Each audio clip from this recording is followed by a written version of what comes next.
Olá, aqui é o professor Costa. Hoje vamos falar sobre um sistema muito importante, certo? Muito utilizado devido ao seu grande uso histórico, certo? Que é o sistema de numeração romano, certo? Ou como a gente chamava, os algarismos romanos. Então é o seguinte, o sistema de numeração romano, ele é posicional e aditivo, bem como também o nosso. Só que a adição dele, muitas vezes, certo? Em alguns casos, ela pode se tornar até uma subtração, certo? Vamos entender bem como é que isso vai funcionar. Primeiramente, nós temos os símbolos, certo? Que esses daí são a base do sistema de numeração romano. Esses daí não tem jeito, a gente realmente tem que saber como o valor de cada letra dessa daí, certo? Então, nós temos o I, que representa 1, o V é 5, o X é 10, o L é 50, o C vale 100, o D vale 500 e o M é 1000. Essas são as letras, certo, que utilizamos aí para representar o sistema de numeração romano. Somente essas, professor? Somente com essas a gente pode representar todo e qualquer número dentro do sistema romano. Então vamos tentar montar aqui. Temos algumas regras, né? Mas vou montar de acordo com a sequência que a gente vai fazer. Então vamos lá. A primeira delas seria para representar o 1. Vou utilizar somente o I, 1. Para representar o número 2, vou repetir o símbolo 1 duas vezes, I. O 3, mesmo processo, 1, 2, 3. Vou representar até o uno, os símbolos aí como um I triplo, certo? A partir do 4, eu não posso simplesmente repetir 4 Is seguidos, certo? Pois justamente uma dessas regras que rege o sistema de numeração romano, certo? Afirma ou fala exatamente sobre isso. Eu só posso usar um símbolo até 3 vezes repetidas, ou seja, 3 vezes seguidas. Eu não posso utilizar o 4 como sendo a junção de 4 Is, de 4 números uns. Então, o que é que acontece? Então, a primeira regra, ao invés de adicionar, certo? Um princípio aditivo, a gente vai usar um princípio subtrativo. Nossa, um princípio de subtração, certo? Subtrativo, nem existe essa palavra. Mas vamos lá, eu vou subtrair. Como, professor? Não existe um símbolo para o 4, certo? Mas existe um símbolo para o 5, que é justamente o 5. E o 4, como é que eu vou formar? Como eu tenho, certo, que retirar uma unidade do 5, eu vou escrever o número 5, o símbolo que eu represento o 5, com o I, só que não na frente dele, mas sim antes dele. E a partir daí gera-se a regra. Sempre que eu escrever um símbolo de menor valor à frente de um símbolo de maior valor, significa que eu devo subtrair os valores destes símbolos para dar o valor, certo, que eu estou representando. Por exemplo, o número 4 seria 5 menos 1. Como o I ele tem um valor menor do que o 5, eu vou subtrair. 5 menos 1 fica 4. Ok. E se o símbolo menor estiver depois do símbolo maior? Aí sim, usamos o princípio aditivo. Como é o caso do 6. Existe o 5, vou acrescentar um I à sua frente. 5 mais 1 faz 6.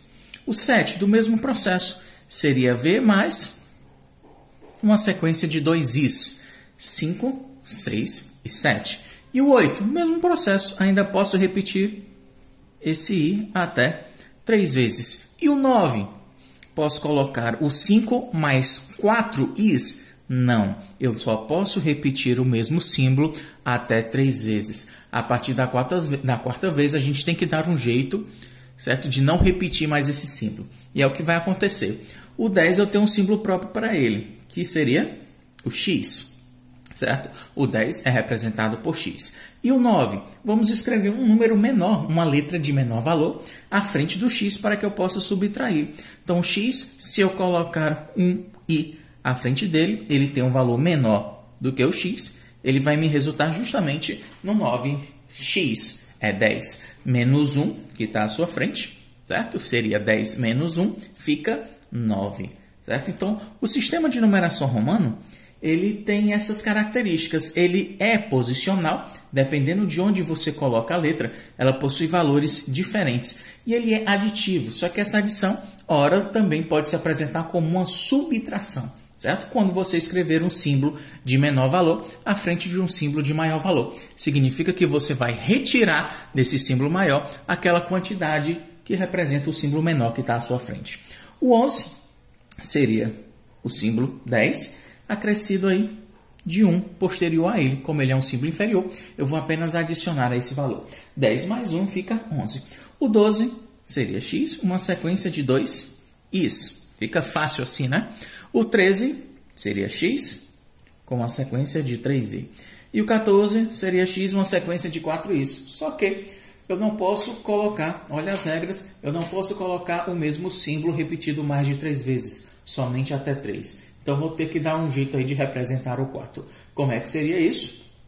Escrevo o número 5 e à frente dele uma letra de menor valor para subtrair do valor de 5. Então, 5 menos 1 fica 4. Então, x e v seria o nosso 14. O 15 seria x, v, perfeito, 15.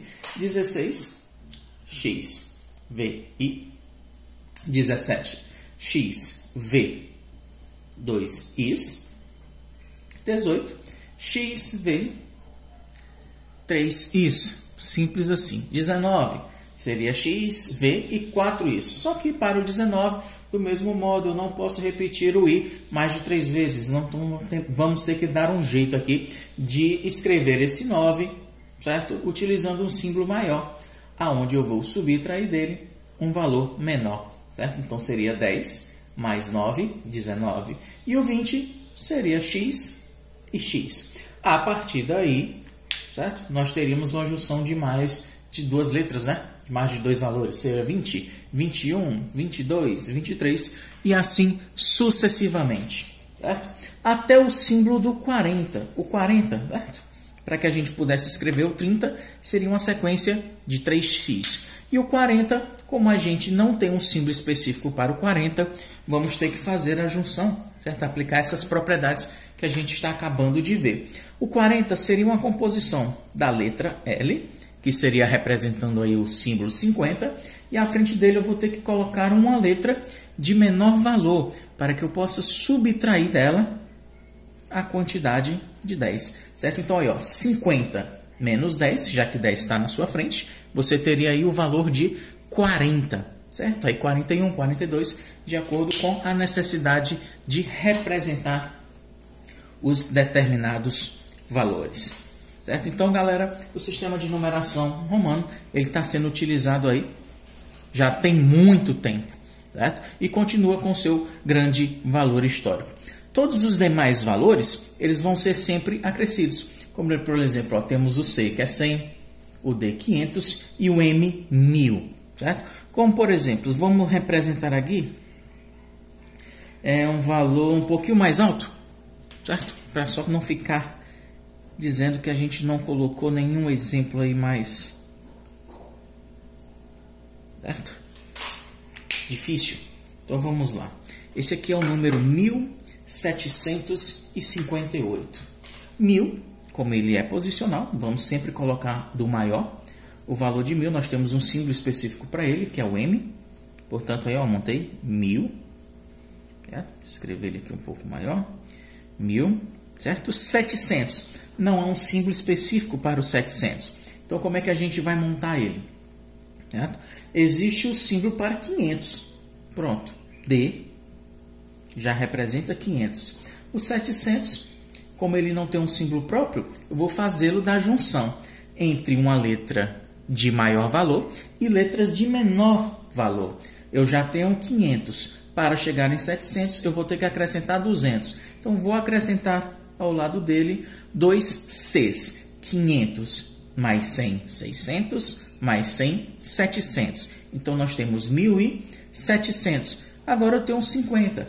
O 50, eu tenho um valor específico para ele, que é justamente o L, né? 1750. Ok? E eu quero que também eu tenha 8 unidades. Então, nós temos 1758. O 8, nós vamos montar pela formação também, né, do princípio aditivo, que na verdade vai subtrair letras de menores valor da frente do 5. O 5 seria aí o meu padrão, certo? e ao invés de subtrair, porque eu não vou colocar o i na frente dele, eu vou colocar o i após ele, posteriormente ao valor do i. Nós temos o 5, eu quero 1758, para fazer o 8, já tenho 5, vou acrescentar aí uma sequência de 3 símbolos i. Esse aqui é o número 1758, certo? Você vai adicionando os valores das letras uma a uma. Ok? Deixa eu ver se a gente tem mais algo a acrescentar. Ah, é claro, para números maiores, certo? Iguais ou maiores do que 4.000, certo? Há o uso da barra que você vai acrescentar, certo? Usar acima do símbolo.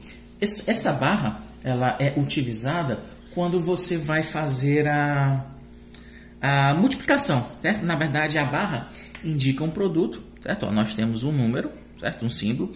Quando você escreve a barra sobre ele, significa que esse número ele vai multiplicar o valor a qual ele está sobre ele por 1.000, certo? Por exemplo, o número 4.000 seria escrito como sendo uma sequência, ou melhor, 3.000, né? O número 3.000, ele seria escrito como sendo uma sequência de 1.000, 1.000 e 1.000. Ok? Esse aí seria o número 3.000. Já o valor de 4.000, a gente não tem um símbolo específico para 4.000. Eu não posso acrescentar 4Ms ou escrever 4Ms ao mesmo tempo. O que é que eu vou fazer? Eu vou utilizar-me do símbolo que representa o 4, certo? Que é pelo princípio aditivo que, na verdade, vamos subtrair do valor de 5 uma unidade, certo? Escrevi o 4 e sobre o 4 acrescento a barra. Significa que o número 4 está sendo multiplicado por 1.000. Ok, galera? Sobre o sistema de numeração romano, essas são as nossas informações.